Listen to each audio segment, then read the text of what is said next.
Good evening, everyone, and welcome to the Kolkata Centre for Creativity.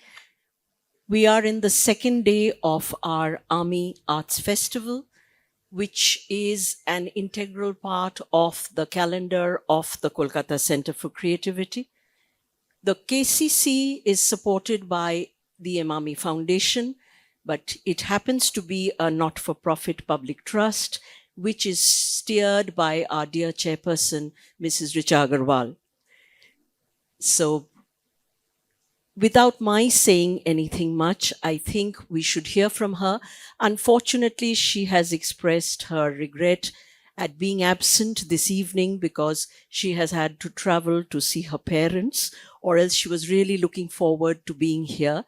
But I think many of us here understand when we have parents who need our attention, they are our first priority. But she has left a very lovely message for all of us, which encompasses the entire voice of what Army stands for. So we'll just see a small video from the chairperson, Mrs. Richa Agarwal. Hello everyone. As we celebrate the 6th edition of the Army Arts Festival, I'm filled with immense pride at how this initiative has evolved into one of Kolkata's and KCC's most dynamic and inclusive celebration of art and culture. Army. Army is not just a festival, but a philosophy that recognizes the power of creativity to bring people together.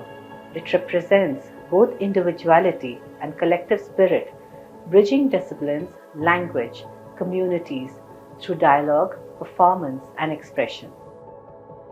Each edition has strengthened our belief that art can inspire empathy, understanding, and change.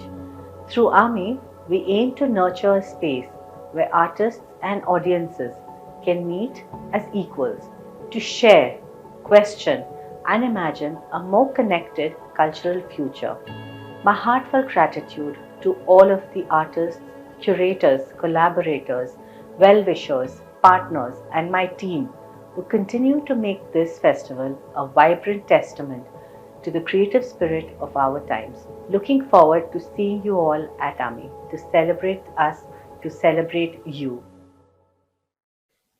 This evening, we are delighted to collaborate with Ms. Aparna Sen to host the Chidananda Dasgupta Memorial Lecture at KCC. And we feel that this is the beginning of a long partnership that we will have with Ms. Sen. I will now invite Mr. S.V. Raman to take us through proceedings. Thank you, Priyadarshini. On behalf of the Chidananda Dasgupta Memorial Trust, which is partnering the Kolkata Centre for Creativity to bring this event to you, it gives me great pleasure in welcoming all of you, ladies and gentlemen, to this evening's very important talk. And this is the 5th edition of the Chidananda Dasgupta Memorial Trust Lecture, which is an annual affair. So to tell you more about the trust and why this lecture was instituted in the first place, I would like to request our managing trustee, Srimati Aparna Sen, to come and tell us a few words about the trust and about why this lecture was instituted. Good evening, friends. Thank you very much for being here this evening. On behalf of all the members of the Chidananda Dasgupta Memorial Trust, on behalf of my sisters, Anuradha and Shohini, who couldn't be here this evening for health reasons, my brother-in-law, Monojit Lahiri, and my husband, Professor Kollan Ray, who has supported me warmly in all my endeavors, let me welcome all of you at the 5th Chidananda Dasgupta Memorial Lecture. This was instituted in 2021 on the centenary of my late father. Many of you will remember him as the author of several seminal books on cinema, as a film scholar, a film critic, a filmmaker, and film society pioneer all rolled into one. It was he, along with Satyajit Ray, Horishadan Dasgupta, and a few like-minded other film buffs, who started the Calcutta Film Society, which helped raise awareness of reading cinema as text, art, and social commentary rather than pure entertainment. A few years after he passed away in 2011, some of us from among his family, friends, and admirers got together and formed a trust in his name to commemorate his contribution to cinema and society. One of the functions of this trust, apart from bringing out publications of my father's writings under the guidance of Sri Shomik Bandyopadhyay, what we do is hold a memorial lecture every year to celebrate his legacy. This is one such. The earlier highly successful editions of this lecture were delivered by stalwarts like Shomik Bandyopadhyay himself, Shri Gopal Gandhi, Dr. Shashi Tharoor, and Shri T.M. Krishna. This year, it is being presented, as Mr. Raman just told you, by the Chidananda Dasgupta Memorial Trust, jointly with the Kolkata Centre for Creativity, to bring in someone equally iconic, political commentator, activist, psephologist, politician, and public intellectual, Sri Yogendra Yadav. I confess that I'm a devoted fan of his. His seems to be one of the few voices, if not the only one, a voice of calm and reason in the midst of the shrill cacophony that goes by the name of political commentary. So, ladies and gentlemen, let us welcome Yogendra ji this evening and show him how eagerly Kolkata anticipates his lecture by a great show of hands.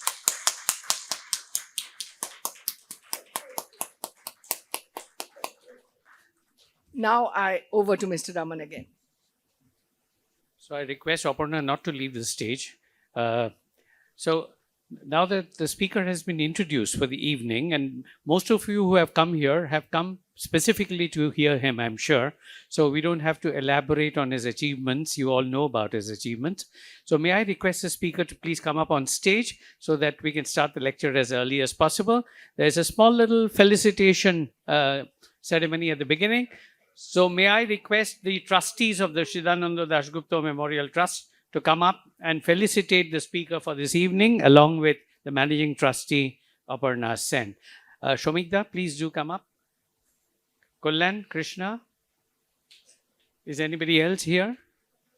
No. Oh, Chandan is here. Right. Chandan, please come. So Krishna, Ogunektu Badida.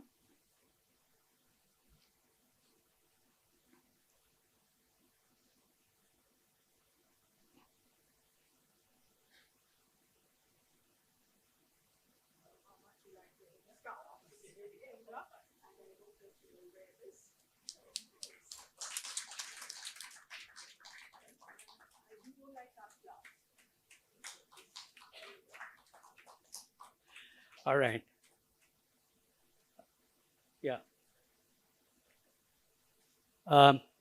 Thank you very much for this felicitation. May I request the representatives of the Kolkata Centre for Creativity to felicitate the speaker on behalf of the host organization here.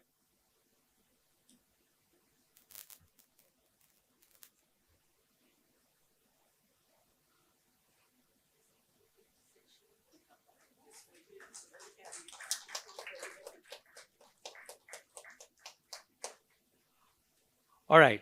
Now, there is a small little ritual of watering this plant here symbolically before we start, and maybe you can keep. So, yes, please join in. So, this stands for nurturing. And there are a lot of qualities that we have lost which needs nurturing once again. So symbolically, let's nurture these values once again.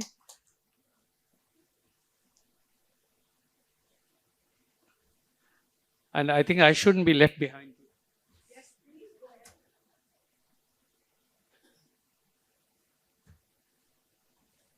ahead. Raju Raman is the director of this event, by the way, this annual event. Without him and Krishna, we just can't do anything. So big hand for them also.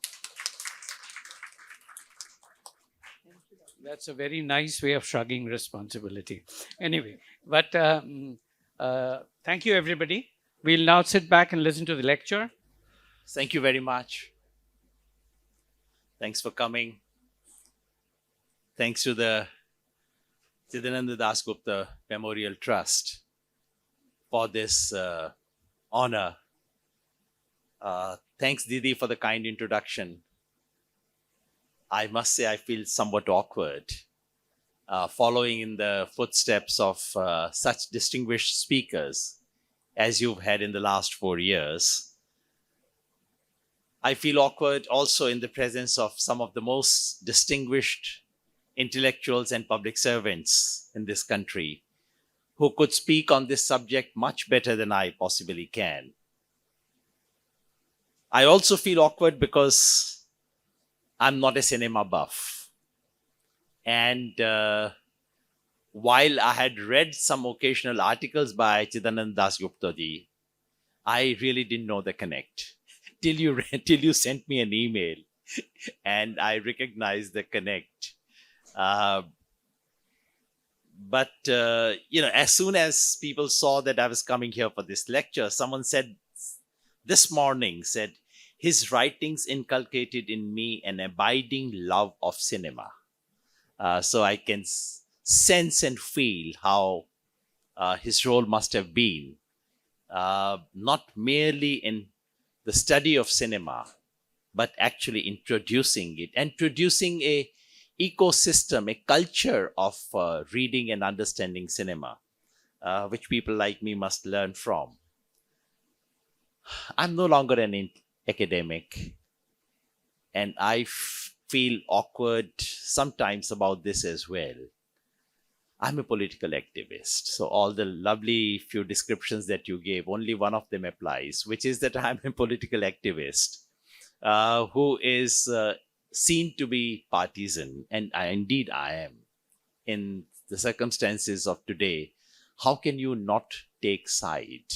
I just don't understand. And I was discussing this with Didi. Being truthful and being neutral are two very different things. Being truthful is a value, and being neutral in the midst of this dharma yuddha is one of the oddest things that one can choose. So I hope to be truthful. I don't pretend to be neutral.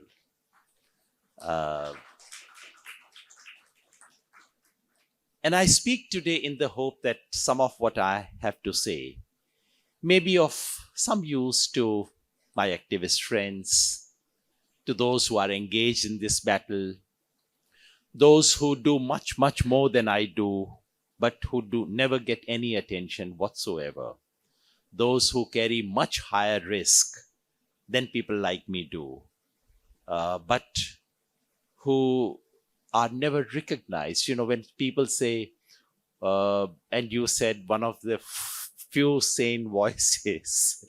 It indeed is a comment not so much on me, it's a comment on the nature of our times. And the other thing that it reminds me is that there are such fine and sane voices in this country. It's just that they never make it to the television. And they never make it to the front pages of our newspapers and such like.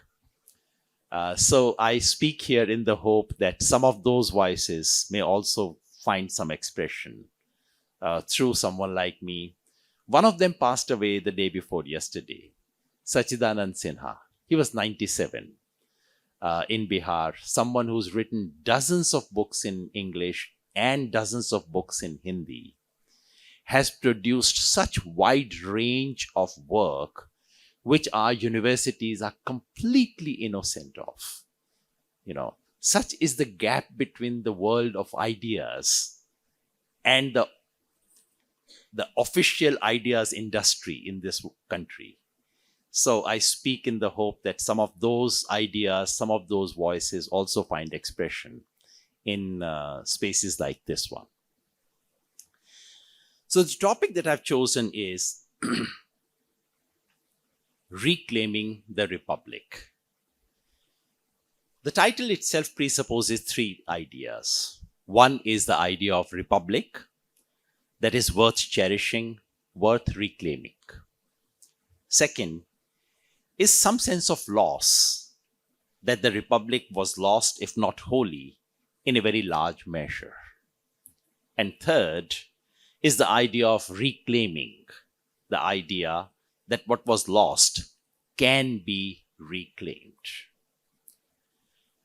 So, in what I'm going to do today is to spell these three things out.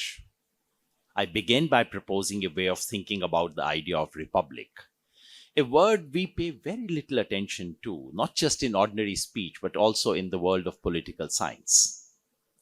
I'll follow it up with a few suggestions about the very special character of India's democratic republic, or India's first republic, which I would propose is dead now. The second part, on the theme of loss, I do not propose to trace the entire history of how our first republic came to an end, except to point out a very special mechanism through which it was affected in India, which I call democracy capture. Instead, I propose to focus more on the present and what this capture, this loss has meant in our times, focusing on 2000, saying something about 2024 and what has happened thereafter. I'll say something about the prospects that face us in near future. But I won't want to leave you there. Finally, I would like to turn to what is the way forward? How do we reclaim the republic? I propose to make a few, hopefully controversial suggestions, prescriptions, and then conclude with some thoughts on the word reclaiming itself. All right, so let me begin by drawing your attention to the word republic, that we hardly stop to think about, the word that we remember only on 26 January, and that too in the context of promulgation of the Constitution. I began paying attention to this word when one of my friends said, "Are Yogen, we are losing election after election." And I spontaneously said, "Nahi yaar, we are not losing elections, we are losing our country. We are losing our republic." And then I started thinking about it. Is it that there's some merit to this? Usually, we like to think of what's happening in our country in the last few years, last 10 or 11 years specifically, as democratic backsliding. Now, that's an expression which has come to us from abroad, like so many things do. And for far too long, we have allowed ourselves to think that our history, in some ways, positively or negatively, is a replay of authentic events that happen somewhere else. So when something exciting happens in intellectual life in Bengal, we call it Bengal Renaissance. When something tragic happens in 21st century India, we call it Indian fascism. But somehow the lens remains the same. The north of our conceptual compass always points to Europe. Authentic things happen there. We are bound to replicate those things in our real life. So democratic backsliding is one of those things. Yes, there's no doubt that there is a lot in what's happening in India today that resembles democratic backsliding, populism, fascism, all the things that we draw upon. But I'm not entirely sure about the analytical gains of drawing these parallels. They should tell us something more about India than we know.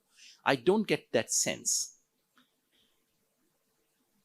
Yes, we have lost our frail and imperfect democracy, but we've lost much more. And that's how I rediscovered the idea of republic, of Ganarajya. Now, the concept of Ganarajya presupposes a Gana in the first place. A Gana is not just a collection of any set of persons or individuals. A Gana is a political community of persons who exercise equal sovereignty following a shared vision of collective good. I'll repeat that. A Gana is a political community of people who exercise equal sovereignty following a shared vision of collective good.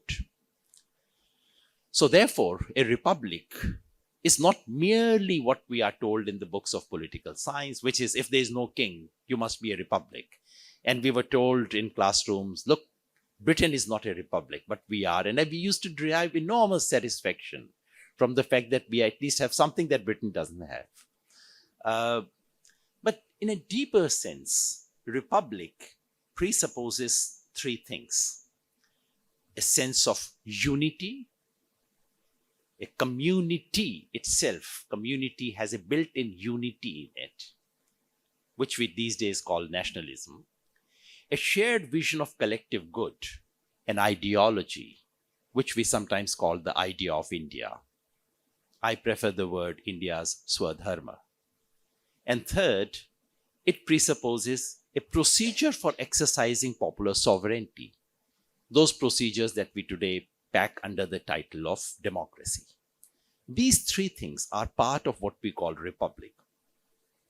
So, what we face today is not just a temporary or even a more enduring backsliding of democracy, but it is accompanied by a fracturing of the foundations of our national unity and disavowal of the foundational values of the idea of India. In that sense, what we are looking at is the demise of the Republic of India that was founded on the 26th of January 1950. And hence the criticality of the word republic, because it captures the multidimensionality of the loss that we have seen in the last 10 years, much more than democratic backsliding can hope to capture. What we have witnessed is an assault on the Constitution. Yes, so many of us say, Constitution is being attacked. But please remember, the Constitution that is being attacked is not just the Constitution with a capital C, which is the Constitution of India, the text called the Constitution of India. But it's the Constitution with a small c which is being attacked as well. The word Constitution in English language still retains that connotation of, body politic. What's you have a weak constitution, someone has a strong constitution. In that sense, the basic structure, the basic order, socio-political economic order, which was captured by the Republic at one point, that is under assault. So that's why I call it Republic, which is under threat and assault. Just a word on why this Republic was worth, the democratic part of this Republic is worth reclaiming and celebrating. Because unfortunately, we've spent far too long a time saying this democracy in India is false, fake, ye azadi jhuti hai. And these were our slogans. And we've spent enormous intellectual energy in deriding Indian democracy when it existed before Mr. Modi arrived. I remember in my university days, anyone who spoke of the Constitution, we would laugh at them. Legal, constitutional details, what is a real economic and social structure is what we used to ask. And we thought Indian Constitution was nothing but a bourgeois document. And then Mr. Vajpayee's government instituted a commission to review the Constitution of India. We routinely, as Andolanjivis do, we took out a rally to oppose it. And then I saw one of my classmates and we said, what did we say about the Constitution 20 years ago? Something has changed. I think we've invested just too much energy in not understanding what Indian democracy actually stood for and did. So just a word on that. What we call democracy in India was a strange object masquerading under a familiar name. This phrase I picked up from Sudipta Kaviraj, another teacher that I associated with this city. Strange objects masquerading under familiar names. So much of Indian modernity is about that. The object is actually very different. But the name we have, the name that we have taken over, suggests us and invites us to think very differently about it. Democracy in India carried a different promise, a different meaning, and indeed different substance from its namesake in Europe, European Atlantic world. I would suggest that democratic republicanism captures it better than just democracy or liberal democracy.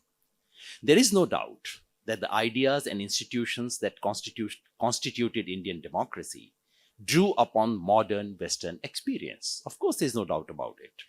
The Indian constitution followed the template of democratic constitutions set in the European and the Atlantic world.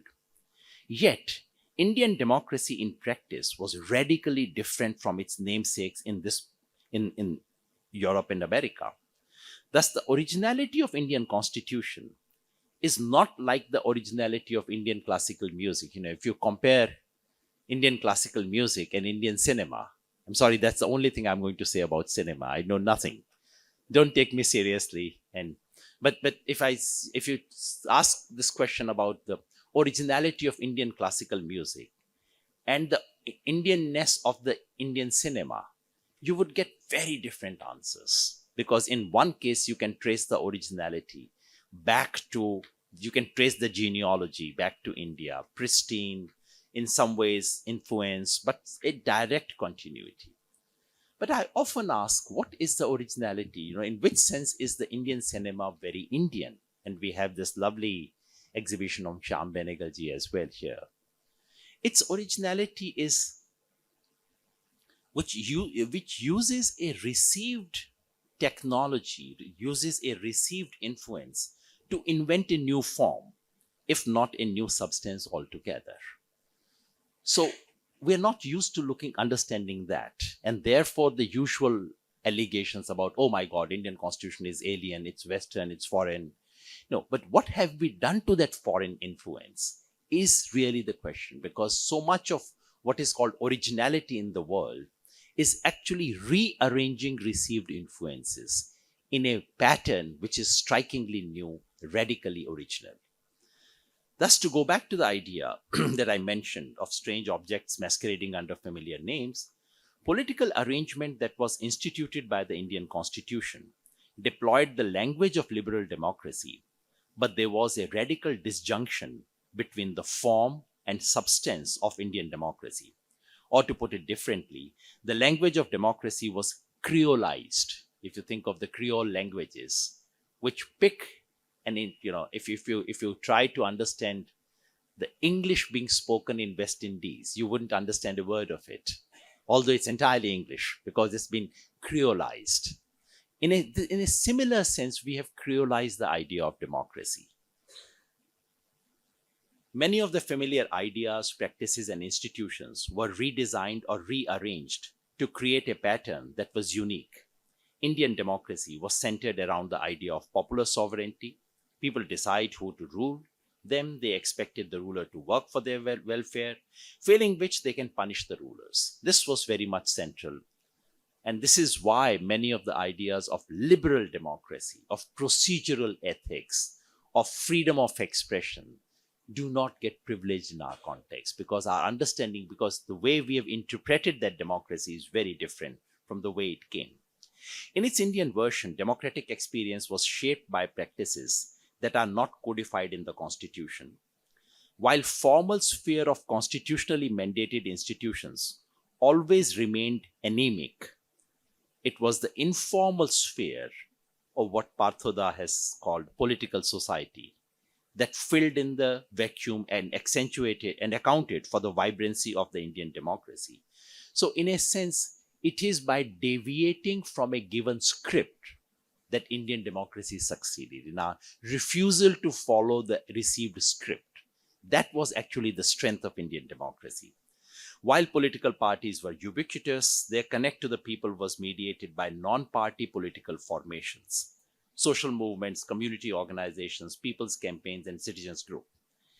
In this context, elections came to play a vital role in the realization of the promise of democracy. Elections served as the hinge between the organized and the unorganized sector of India's political life. We had a formal official register of politics, and then there was a black market of politics. Election was the hinge that connected the two, and that's why election had such centrality and carried so much of a functional overload, everything being decided through elections. things that must not be decided through elections are decided through elections in our country. While it gave Indian elections their festive quality, the centrality of elections also carried a risk. Election capture could be an effective tool for democracy capture. And that is what happened with us. So what's really happening is that this very special quality of Indian democracy, which should have been celebrated when it lasted, but wasn't quite celebrated, and we often celebrate things when they come to an end, that is a quality that we have suddenly lost. We are losing this very special character of Indian democracy. In the den of nationalism, what we are losing is the nation, the Vivid Bharati sense of our nationhood. We are losing the idea of India, our Swadharma, founded on the civilizational idea of Karuna, Maitri, and Shila. I could speak about it, but I'll skip it and just suggest this, that our constitutional, what we today call socialism, actually draws upon the value of Karuna, which has also been called Rahmat. What we today call secularism is actually Maitri or Sulekul. What we today call democracy draws upon values of Shila. So it is not, while the language is unfamiliar and new, there is a civilizational continuity in the manner in which India's very, very indigenous modernity was manufactured during the national struggle. And that is being undone today. This democratic republic that I've been speaking about, that many of us present in the room had interpreted and often celebrated, has come to an end. To be sure, India was no model of democracy in the first 6 decades of its democratic experience. Many of us spoke against it. It was at best an imperfect democracy, judged by its own model of a democratic republic. But we have slid from being an imperfect democracy to a system that cannot be meaningfully characterized as a democracy anymore. I would prefer to describe it as a system of competitive authoritarianism. It's a term of trade used by political scientists to describe a system, competitive authoritarianism, to describe a system which for all practical purposes is authoritarian. However, it must continue to manufacture consent. It must continue to appear and demonstrate that it enjoys popularity, and therefore must continue holding elections with an element of competitiveness which is left open. This is what's happening in Hungary. This is what's happening in Turkey. This is what's happening in so many other parts of the country. In that sense, there is a connective, India resembles that very strongly. In a system that continues to hold elections that are not farcical, where the possibility of the ruling party losing a critical election is fast diminishing, but has not been extinguished altogether, but where all other elements of democracy are seriously compromised. This is where we've reached today. What we are witnessing is a transition from India's first socialist secular democratic republic to a quasi-democratic, firmly majoritarian, crony capitalist order that stands in sharp contrast to the promise of a democratic republic. We could date the transition to 2014, when the BJP started consolidating its electoral, ideological, and coercive power into a new one-party dominant system. Now, lots of people say, all right, today you have one-party dominance of the BJP. Yesterday you had Congress's one-party dominance. What's the difference? Well, it is true that one-party dominance is not new to India. But unlike the famous Congress system of consensus, the new BJP system is based on concentration of power, a sectarian ideology, and social exclusion of the minorities, practically to the level of a second-grade citizenship. The new India need not have a new constitution and is unlikely to have one after the failure of the trial balloon in 2024. Now they wouldn't go for a new constitution. But as long as the regime can define and redefine the threshold of tolerance for deviations from constitutionally mandated procedures, they don't need a new constitution. You just need to be able to redefine the threshold of what is acceptable. How long can you continue to implement CAA without the Supreme Court finding the time in its very, very busy schedule for holding even a single hearing on the CAA? Then why do you need a constitution change after that? You've done it. And it would be silly and very unpopular and would just bring bad publicity then to actually affect a constitutional amendment. The constitutional form of parliamentary democracy may be retained.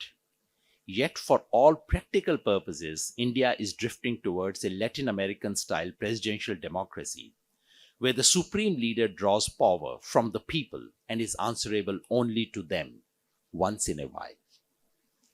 And that problem of once in a while is also being sorted out, as I just come to you later.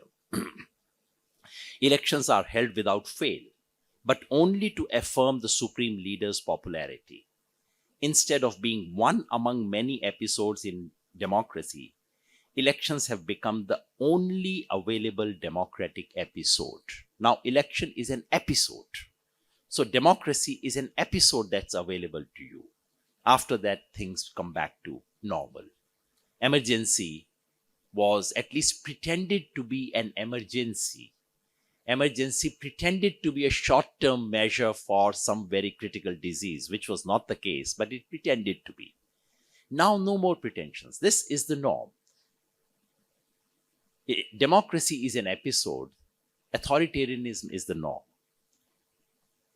Any form of political contestation outside the electoral arena, dissent, protest, and human rights struggles of civil society activism is ruthlessly suppressed.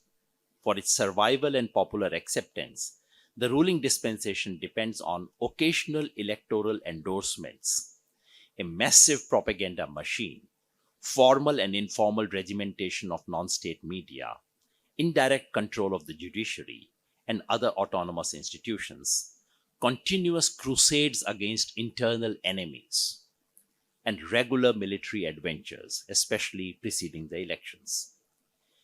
India may never formally be declared a Hindu Rashtra. It would be unnecessary, for the regime has successfully instituted a non-theocratic majoritarian order, which is already in place. You don't need to now do these formalities. The new India is a negation of India's democratic republic, where public is continuously mobilized to undo the republic. That is what we have witnessed in these 11 years. I don't want to get into the entire history of how we reached where we did. And recently I've advertised Parthoda's book, which has come recently, For a Just Republic. So those of you who want to get a deeper sense of how we've reached where we've reached, do read that stuff. And I'm so happy that he used the word republic in its title. I don't know if he meant to foreground this word in a way that I'm proposing today, but it helps. His foregrounding helps in a big way. So let me not get into the history of how it happened, but I do want to say something about a very peculiar mechanism through which it was brought about in India. Because the overall theory is a global theory of non-liberal fascism, neoliberal fascism or populism that is sweeping across the globe. That's not what happened in India. An examination of democratic erosion in India over the last decade suggests a distinct route, what I call democratic capture, where the mechanism of democratic mobilization and elections is used effectively against the ideal and institutions of democracy. So democracy is captured by using seemingly democratic means. That is critical here. This democracy capture is not an accident, nor was it inevitable. There is no guarantee that this is just a passing phase. At the same time, this is not irreversible. Its contingency invites us to new democratic theory that is alive both to the risk and the possibilities inherent in the varieties of political arrangements that use the label democracy. India is not a case of democracy that never took roots. And that's important for us to understand. It is not the story of decline and fall of democracy. It is the story of an unusual success and an unexpected collapse. This is the very specificity of the Indian case. Clearly, the second decade of the 21st century was not the first time Indian democracy faced the real danger of democracy capture. Democracy could have been captured in the mid 1960s. Some of you would remember, or at least would recall from the books. In the aftermath of Sino-Indian War, or at the death of Nehru, and the subsequent severe crisis, including famine, that was ripe for democracy capture. It didn't happen.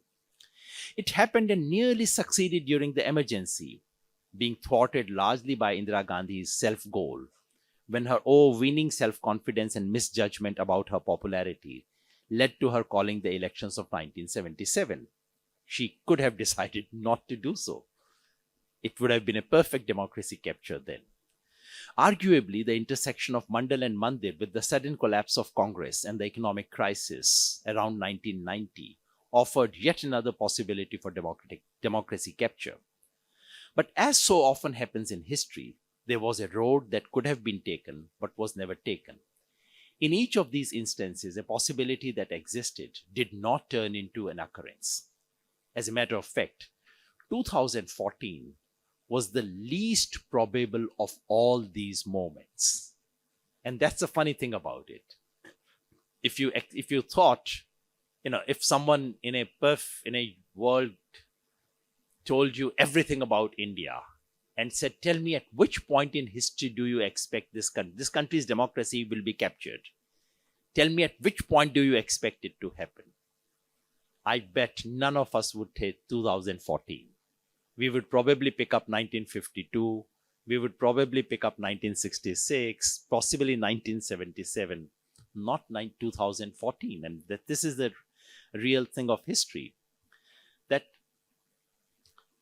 the difficulty is that each success of Indian democracy left chinks, cracks, or bigger gaps in the democratic enterprise and exposed it to the dangers of a capture. It took a determined political player, you know who, and a constellation of events to string many of the existing long-term vulnerabilities and turn a dire possibility into a calamitous reality. This is what has happened.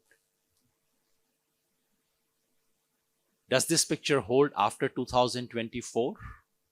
After the dramatic elections of 2024? And after the subsequent assembly elections that have happened, including the one recently in Bihar? I would suggest that there is no qualitative change in the nature of the challenge to our republic, though we have a better glimpse of the possibilities of the politics of reclamation. I don't mean to undervalue the significance of what happened in 2024. After all, the election was about seeking public endorsement for dismantling the republic. In that sense, 2024 was not an election. It was a plebiscite. In the name of an election, basically the Indian public was being invited to put its thumb impression on Modi ki guarantee. So basically the idea was to say, we have a nicer word for that, in property dealings, we say general power of attorney. So which is to say, you basically wash your hands of that property. Technically, you've not sold it. Technically, it's in your name. But you give a general power of attorney. Everything that he or she decides is fine by me. So in that sense, in 2024, the Indian public was invited to give a general power of attorney of this country to Modi ki guarantee.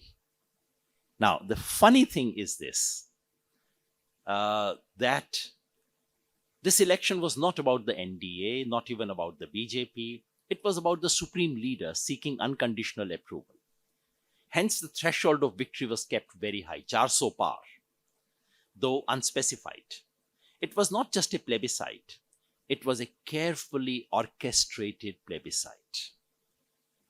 Given the high stakes, the regime left nothing to chance to eliminate the possibility of a contest where all legitimate or semi-legitimate and illegitimate means were deployed. This was the least free and fair parliamentary election in the history of independent India. The difficulty is that you can manage everything. Sometimes you cannot manage the people. That continues to be a problem. So in a plebiscite, there are only two answers, yes or no. In this case, it was a clear no. Let's not be deceived by the clever play of numbers, percentages, coalition tally, etc. after 2024. Anything below 303, the previous tally, was a moral defeat for the regime. Below 272 was a political defeat for the BJP. Below 250 was a personal defeat for Mr. Modi. And that is what happened. The regime cobbled up numbers, but it failed to secure a mandate in the plebiscite. This can happen occasionally in democracies. In the most famous case, it happened in Goa. People forget India's own history. There was this party, Maharashtrawadi Gomantak Party, which campaigned to get Goa detached from Maharashtra. Campaigned to get Goa included in Maharashtra. This is a Maharashtrawadi Gomantak Party which believed that Goa must belong to Maharashtra. There was a plebiscite. People said no. And within a few months, they voted that party to power. So they were in power, ruling a state that they never wanted to exist. Mr. Modi faced a similar dilemma. He lost the plebiscite and he was in governance. Lost the Iqbal, but was leading the country. That's what happened in 2024. If the outcome of Lok Sabha elections had opened up the sky of political possibilities, the subsequent state assembly elections, especially Haryana, Maharashtra, and last week in Bihar, indicated a shrinking back. There have been serious question marks over the integrity of these elections. At the same time, it cannot be denied that the ruling party has learned from the setback of 2024. I wish I could say the same for the opposition. They have tightened up their election machine in ways that are both foul as well as fair. You see, in so much of election discussion, we talk about what the BJP is up to and all the illegitimate things that it does, which it does. But as I said to a friend, भैया 2 number का काम करते हैं लेकिन 1 number का भी करते हैं तो 1 नंबर का काम भी देख लो जो कर रहे हैं वो. And that's a peculiar mix that we are looking at. The regime has recovered from its political loss and is back to governing in the way that it had in the first 2 terms. Bihar assembly elections have continued the same story. Purely electorally, the outcome of Bihar is less significant than the shift in Haryana and Maharashtra, because what happened in Haryana and Maharashtra was that the Lok Sabha verdict was overturned in a place where it was absolutely clear who the winner would be. The outcome indicated something completely different. Bihar is not that kind of a completely dramatic story, though we tend to believe that it is. I'm glad Jorda is here and he's written about analyzing the maths of Bihar election. It was not that dramatic a story as it is presented, but the political consequences of it are no less damaging. So while popular discontent continues to simmer, control of media and use of state power has ensured that the nature of challenge to the republic is qualitatively no different than it was before 2024. That's a larger conclusion. The challenge remains roughly the same.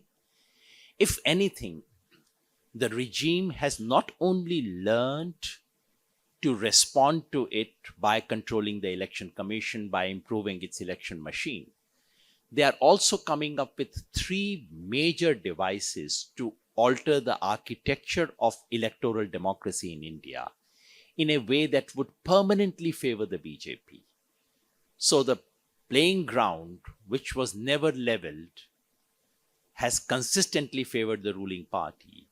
Now there is an attempt to structurally alter it in ways that would, in the long run, always favor the BJP. Three major things are happening. I don't have the time to get into details of this, so I'll just mention it. One is SIR.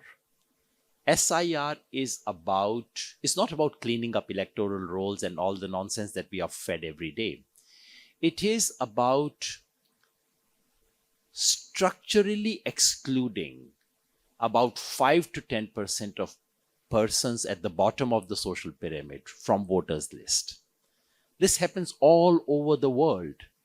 Wherever you shift the onus of being on voters list from the state to the individual, bottom 5% fall out. Sometimes 10%, sometimes more. In the US, bottom 25% don't exist on the voters list. I mean, shocking as it might be.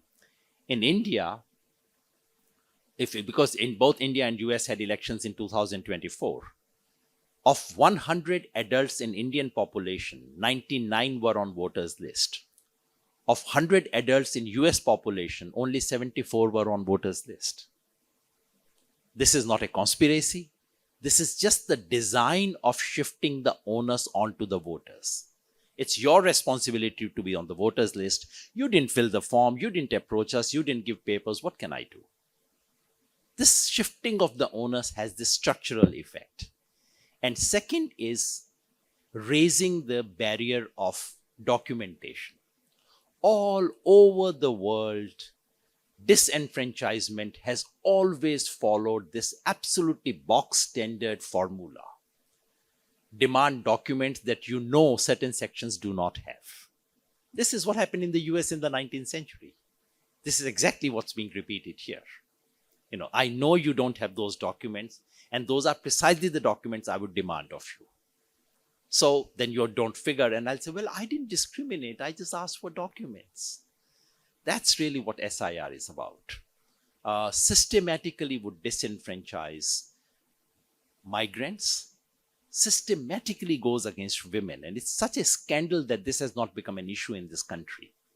While men are being asked to produce documents of their parents in their village, a married woman is being asked to produce her parents' certificates. I mean, how many married women can get their parents' certificates which are 25-year-old?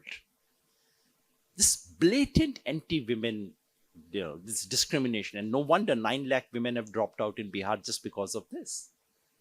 So SIR is one. I mean, I could go on, but I'll not bore you with more SIR stuff. And all the best in Bengal. I suspect we are about to witness one of the largest exercises in disenfranchisement, and that's a real battleground. I suspect SIR was designed for Bengal, not for Bihar. Bihar was just a script that this is a test case.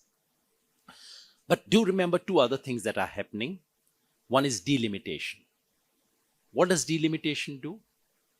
Delimitation would change the number of seats that different states have in the parliament in the Lok Sabha.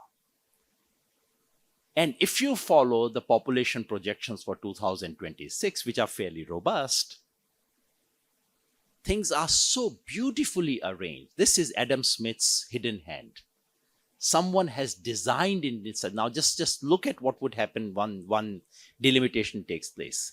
Kerala will lose 8 seats. From 20, it's down to 12. Tamil Nadu from 39 down to 31. Just keep thinking of the politics of that state and just look at it. Andhra Pradesh loses 4 seats. Andhra Pradesh loses 5. Telangana loses 4. Odisha loses 3. Bengal loses 4. Punjab loses 1.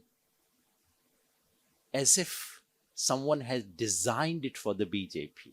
By simply apparently following the most basic democratic principle of 1 vote, 1 person, 1 value.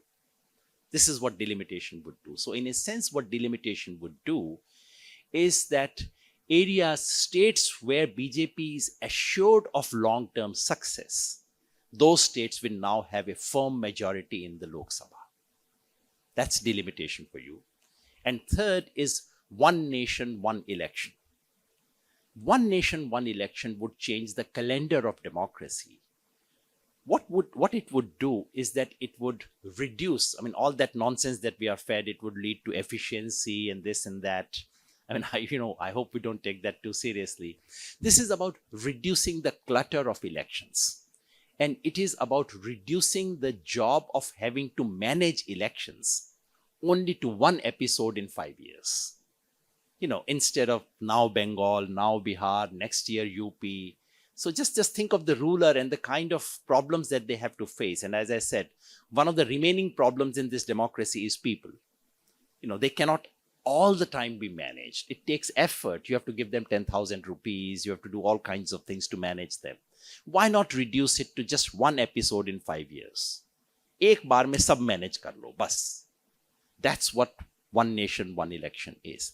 So in a sense, what these three proposals do is they change the Desha, Kala and Patra of democratic elections. Desha, region, is managed through delimitation. Kala, the calendar, is managed through one nation, one election. And Patra, the voter, is managed through SIR. These three are managed. And then you have a democracy which in the long run, you hold elections in ways which are seemingly fair, and it also ensures that you always win it. That's basically what it's about. I'll come to the final part because this is the story we know, we hear about all the time. But maybe we should say something about what is to be done. Can something be done? Can the Republic be reclaimed? I think we can. Everyone thinks naturally and with good reasons of mainstream political parties and how they can get their act together before the next parliamentary election of 2029. That's the most obvious thing all of us think when we say, can Republic be reclaimed? Can the opposition get its act together? Are bhai, usko samjha do, thoda sa to samjha do. And somehow when people think that you can samjhao someone, then you get all kinds of recipes every day of how this country can be rescued if only Mr. X understood ABC. There is an element of truth there. The opposition getting its act together before 29 has to be the cornerstone of any thinking about reclaiming.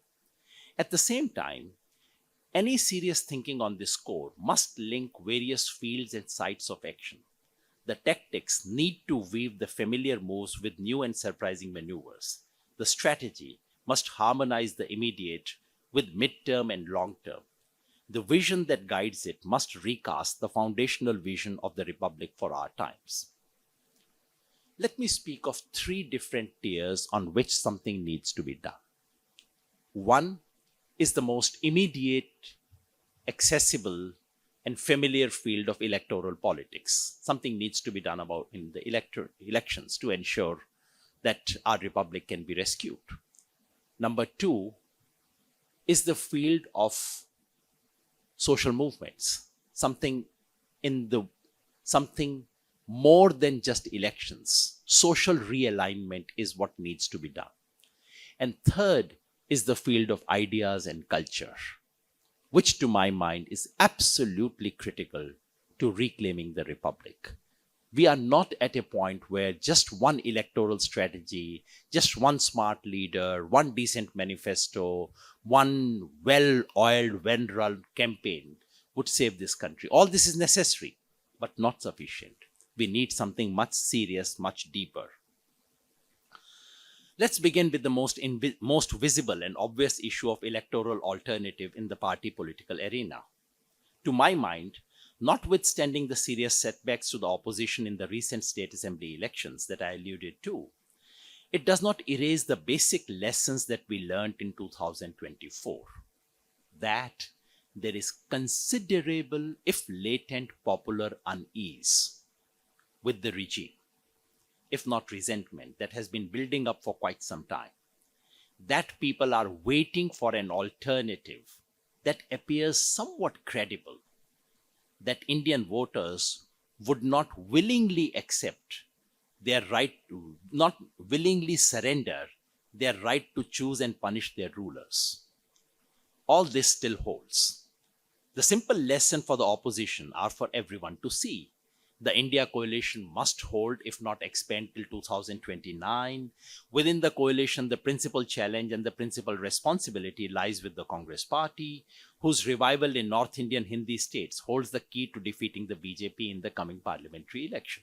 If you don't have that, nothing else, only Bengal and Tamil Nadu and Kerala.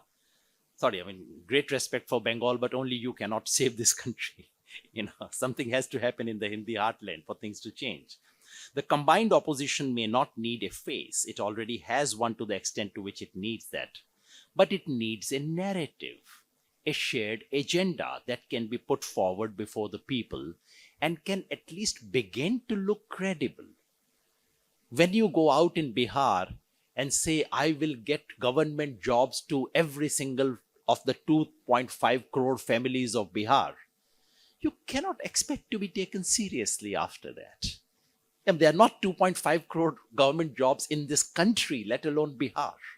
So you have to be credible. You have to have a serious plan. Mr. Modi is selling dreams, false dreams. But what is the opposition selling? It's not quite clear to me. As someone who's with them, who works with the opposition, it's not quite clear to me. So yes, that's an issue. But since much of this is discussed all the time in the media, and I keep talking about it everywhere on YouTube and so on, I won't wish to use this special opportunity for saying what I keep saying on YouTube anyway all the time. The question is whether the present regime can at all be defeated in any national election, given the extent to which the electoral process has been compromised. That is a tough question, and not limited to the much hyped debate about the EVM. Somehow, EVM triggers all our imaginations, including science fiction that we may have read. And we focus on that black box rather than things that are happening right in front of our eyes. Now we are more aware of what's happening with the voters list. This was happening right in front of our eyes, under our nose, and we get too excited about EVMs. But so there are serious questions. The regime's control over mass media, the use of unimaginable scale of money, the misuse of state machinery at every stage of the electoral process, and the loss of credibility of the Election Commission of India as an independent institution has put serious question marks over electoral integrity in India. There is some evidence of serious erosion of public trust in the EC. Notwithstanding all that, the fact remains that the regime needs to prove its popularity in what must be presented to the people as fair elections. That's a constraint under which authoritarianism still works. That's why it's competitive authoritarianism. You must make people of India believe that they have voted for the government. The day that belief collapses, then this authoritarianism cannot survive. 21st century authoritarianisms cannot use the recipe of 20th century authoritarianism. Martial law, censorship, that kind of stuff is gone. Everything is smart. Phones are smart. Dictators are smart. So that's a constraint under which they have to live. Let me focus on the other two arenas of action to reclaim democratic republic: contestations on the street and those in the realm of ideas. Needless to emphasize, the contestations that I speak of here are democratic, peaceful, and constitutional protest movements. This is almost like a statutory warning, because I know, whenever you speak of contestation struggle, someone picks up that 10-second clip and says, here is an urban Naxal advocating anarchy. So here's a statutory warning that what I speak of here are democratic, peaceful, and constitutional protest movements. My sense is that the thrust of Republican action needs to be on proactive mobilization of two central issues and two key constituencies. The two central issues are issues of regional equity and of caste justice. These are two things that actually stand in the way of the mission of a Hindu Rashtra. And the two constituencies, social constituencies, are represented by the farmers and the unemployed youth. These are things that we really need to center when we think of a new social arrangement. The issue of regionalism offers considerable space for resistance. There already is a regional bloc that can be consolidated. Because remember, BJP's hegemony is still primarily Hindi heartland plus West. Stretch it to Karnataka, but that's about all. You can't stretch it in many other ways. So there is a regional bloc. And regionalism, which somehow has been considered to be the bane of Indian politics. Regionalism has been decried so often. And, students of Indian politics have always argued that regionalism is our strength. It's not our weakness. Regions and their different articulations can actually rescue our democracy. There already is a regional bloc that can be consolidated. While the BJP has made inroads in the south and in the east, these regions are not fully incorporated in the hegemonic fold. Recent debates around imposition of Hindi have demonstrated the depth of popular sentiment and the power of regional pride. All this could come to a head if the regime decides to go for the fresh delimitation following the census that includes reallocation of seats in the Lok Sabha in proportion to the population, as I've spoken to you about. Because that kind of delimitation may be constitutionally correct, but what it would do is that it would rupture the unwritten North-South compact, which is built into the Indian Union, or the unwritten Hindi non-Hindi speakers compact, which is written into the Indian Union, though like all social contracts, never written down, never specified. If that happens, that could be a pivotal moment leading to reconfiguration of political forces and voters. So that's one arena. The other challenge is to create a social bloc. The regional bloc I've spoken of. Social bloc, over the last few years, the question of caste inequality, caste justice has come up and has been foregrounded. The government's recent decision to go in for a caste census can be of a momentous significance in this respect. While it demonstrates the BJP's assessment that it can appropriate the social justice agenda, this can also open up new window to a more vigorous politics of social justice. If the opposition can accommodate the demands of the most disadvantaged groups within the SC, ST and OBC, and can create a connect with the Muslims who have been reduced to the level of second-rung minority, this could constitute the core of a social bloc of the bottom of the pyramid that can take on the present regime. So the argument is simply this, that if India is a pyramid, the bottom of the pyramid is the natural constituency of those who wish to reclaim the republic. What is that bottom of the pyramid? In one sense, defined by the caste at the bottom of the social hierarchy, SC, ST, OBC, but also defined by two other categories, farmers and the unemployed youth. I can see Obik Saha sitting here, who's in the National Coordination Committee of the Sanyukta Kisan Morcha, which is leading the farmers' front today. I continue to believe that the farmers' issue, which can erupt once again if India-US trade agreement takes place, which is likely to take place, which is likely to be at the cost of the Indian farmers, and which can trigger one more round of farmers versus the regime contest. So that's a fault line which can open any time.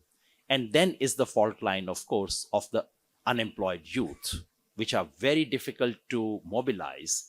But this is the objective reality is just so gross. an extended period of jobless growth, decline in real wages, possible shrinkage of job opportunities, contractualization of organized sector employment, widening of the gulf between work conditions of organized and unorganized sector workers, an educational system that fails to provide skills or knowledge, and a growing disparity in educational opportunities.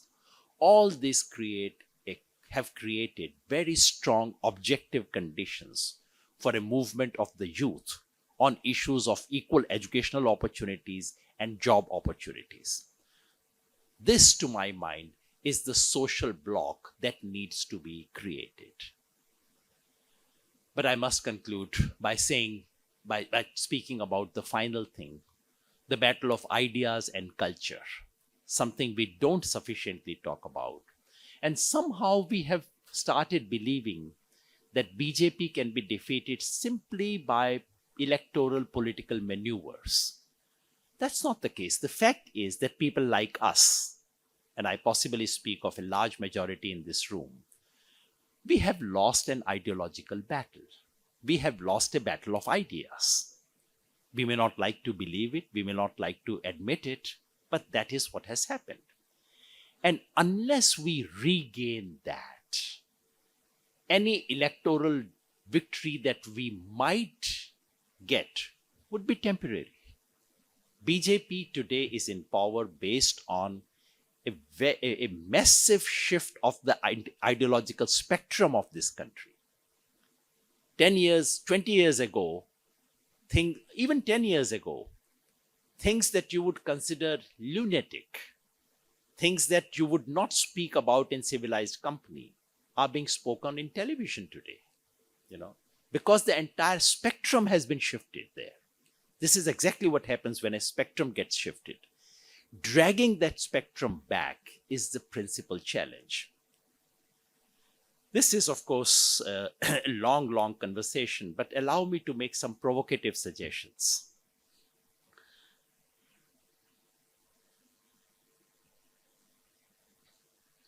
We need a long-term strategy of reinstituting Republican ideology. The heart of the challenge lies in the creation of a new vision of India that can capture popular imagination. This requires deliberation, as the defenders of the Republic need fresh moral, cultural, and intellectual resources. Fortunately, we don't need to begin in thin air. Much of the resources needed for our project are available in the modern Indian thought.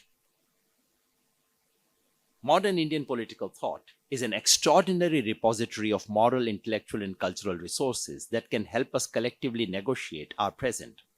This tradition, and I mean thinking between 1870 to 1960 or so, this tradition can help us access the wisdom of our cultural tradition and also the heritage of modern European thought. Specifically, we need to bring together two strands in 20th century Indian thinking, which have never spoken to each other. One is the egalitarian strand, which is Marxist, socialist, feminist, Ambedkarites, etc., etc. All of them constitute one strand of egalitarianism. There is another strand, which, roughly you could call the decolonizing strand, the indigenous strand, which is represented by the Gandhians, Sarvodayaites, environmentalists, and many decolonial thinkers who veer to the right. What we need is a new ideological integration of both these strands, which hasn't happened in 20th century because both these had a back-to-back relationship. They never spoke to each other. We have to bring these two strands together. Recovering the lost ground of nationalism has to be a key agenda of Republican politics. Nationalism continues to be the currency of politics in a post-colonial society as ours. Allowing the Sangha Parivar to appropriate the nationalist plank is at the heart of political setback for the idea of India. That's really what has happened. We have allowed a political force which had zero investment in Indian nationalism to become the principal spokesperson of Indian nationalism. The word Rashtravad, the moment we hear Rashtravad, we cringe because we think it doesn't belong to us.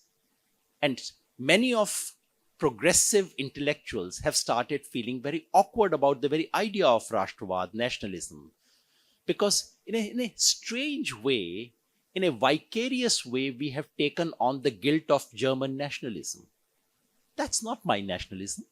My nationalism never pitted me against my neighbor. My nationalism connected me to South Africa, to Palestine, to Latin America. It took me to Bandung. My nationalism never set me out to search for enemies within this country. My nationalism brought Punjab, Sindh, Gujarat, Maratha, Dravid, Utkal, Banga together. And did you notice that this line does not name a single North Indian Hindi-speaking state? And yet, this is the way. I cannot imagine any other country in the world, especially the European nationalism variety, which would wish to foreground its regional diversity in this way. So this is my nationalism. It's a positive nationalism, a nationalism that we have forgotten, a nationalism that we feel too awkward to relate to. That has to be recovered. The second thing is to reclaim cultural heritage of traditions suited for our time. Again, traditions are words we are very uncomfortable with. Tradition is conservative, is jingoist, is fascist, is right-wing, and so on and so forth.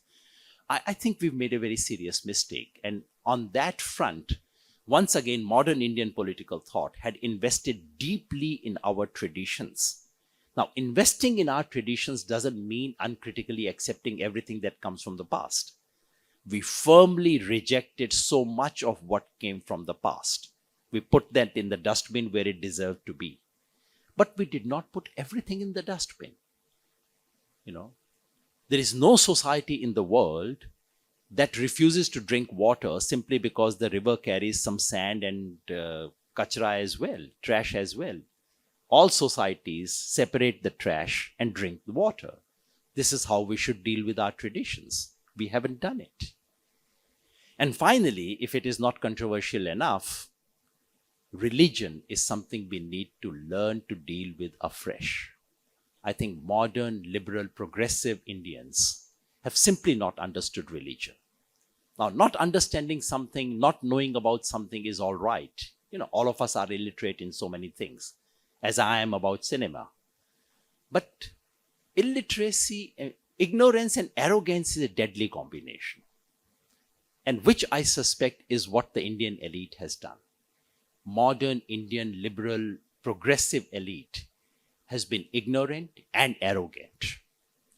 And I'm afraid English language and the fact that we conduct our conversations in English language has contributed so much to it.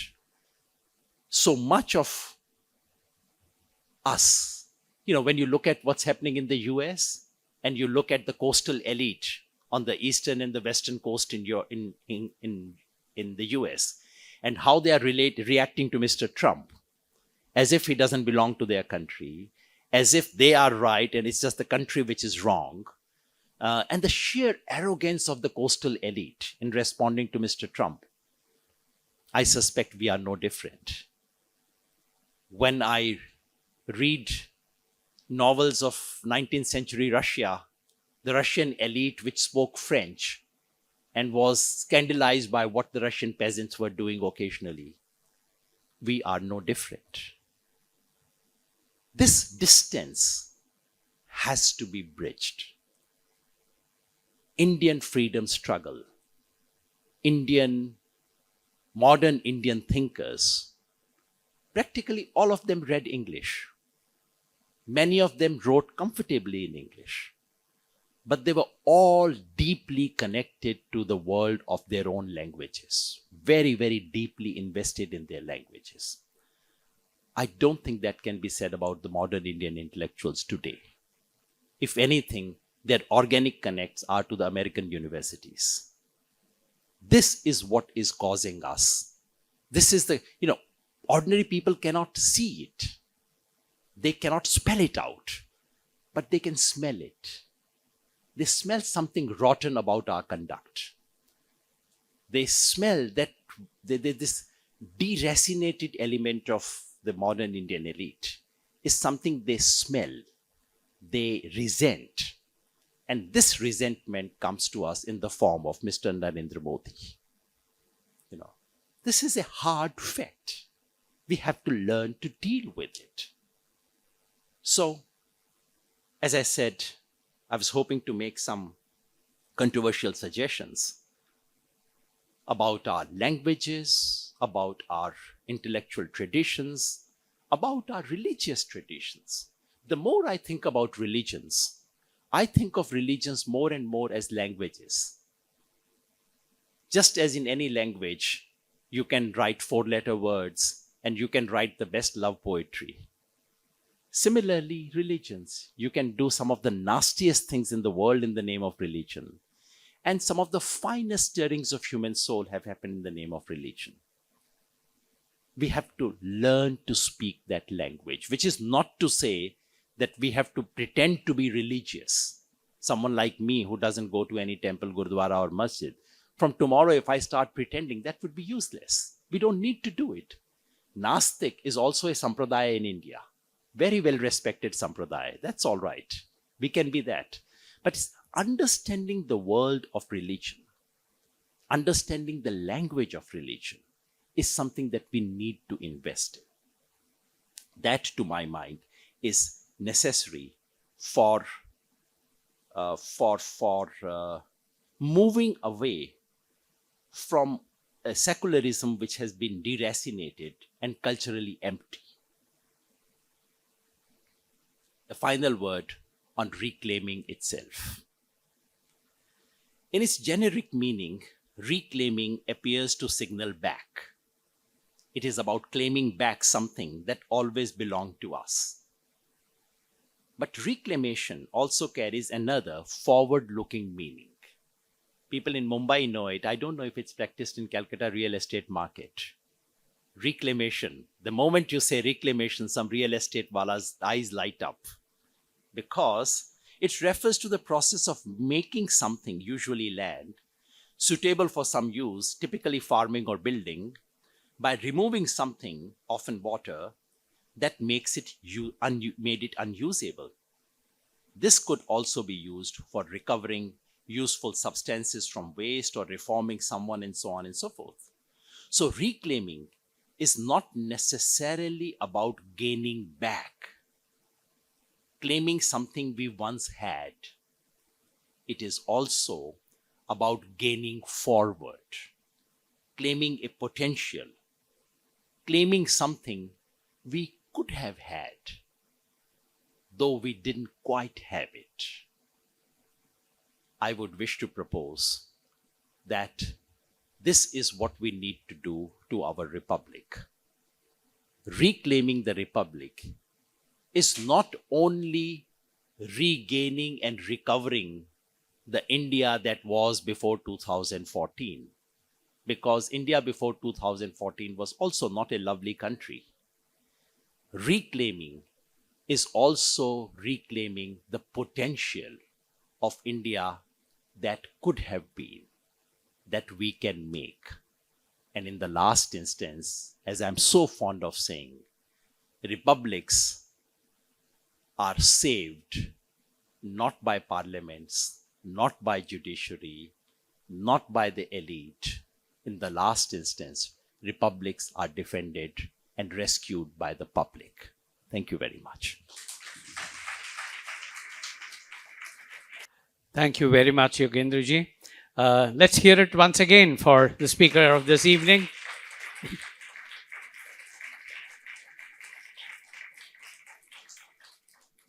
Till today, my understanding of the word claiming or reclaiming was restricted to the domain of insurance and mediclaim, etc.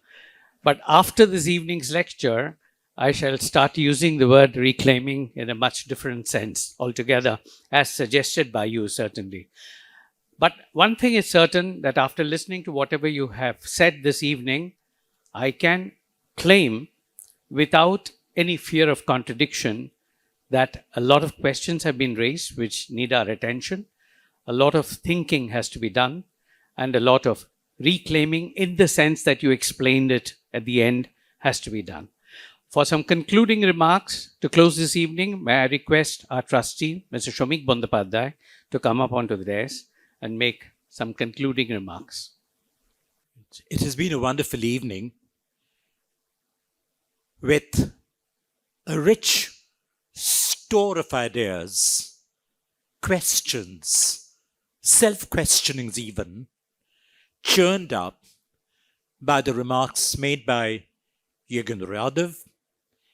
But more than that, what we carry back with us this evening is the statement that he made that we, who have assembled here in the name of Chidananda Dasgupta, owe it to our tradition, owe it to our religion maybe, the religion of man, that Rabindranath Tagore expounded, claimed throughout his life in so many different stages of an evolving, changing India, through its experience, living through the experience, and responding from the heart of the country, the heart of the nation. And we go back to our cultural experience, our lived cultural experience, the experience that we share, and an experience which seems to be snatched away from us by the concentration of powers, the state, the media, capital, of course, global capital operating throughout the world in different ways. But if we go back to that cultural core of our existence, where we think through our literature, through our daily living, through raising the questions that Yogendra put before us and addressing them continuously, the way Chiduda did it, he was not just a film critic. He went on translating poetry, the subtleties, the sensitive nuances of poetry, not for a simple daily joy or a pleasure, but sharing it, contributing the essence of poetry to a larger culture, to a larger community, the Republic. That was also reclaiming the Republic. When Chiduda started, he was not writing just about cinema. He was reviewing poetry, the poetry of the Russian poets of the 1940s. He was reviewing the early Alberto Moravia in the regular quarterlies, Bengali quarterlies of the period. And cinema came along with it as part of that larger cultural ambience. So let's recreate that ambience and all the questions, all the concerns that we have lived through, thought through this whole evening. Let us all invest in it all the time in our varied ways and manifestations. So that should be our response, not to a lecture, not to a formal address, but to Yogendra's concern, commitment, engagement with a movement for conscience.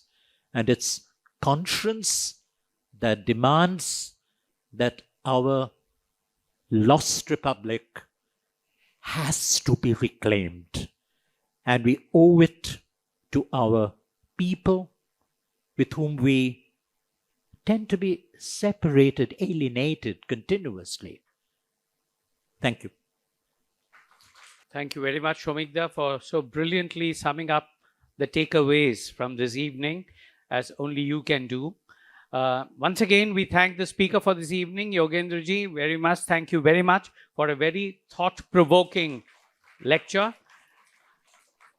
And I would like to take this opportunity to once again thank the Kolkata Centre for Creativity and the Imami Foundation for partnering the Chidananda Dasgupta Memorial Trust for organizing this event jointly. And possibly we will continue with such events in the future also. And all the others who have been working backstage tirelessly to make this happen, the trustees of the Chidananda Memorial Trust, particularly a lady who always wants to be in the background, Krishna Ghosh, who is sitting here, who took care of all the nitty-gritty. Thank you very much, because otherwise we couldn't have stringed all this together. And last but not the least, if we don't have an audience, then there's no meaning of holding such a thing. So a big thank you goes to you people, the audience. Give a clap for yourselves. And with those words, I would like to say, Shubharatri, get home safely, and let's continue the thought process. Thank you.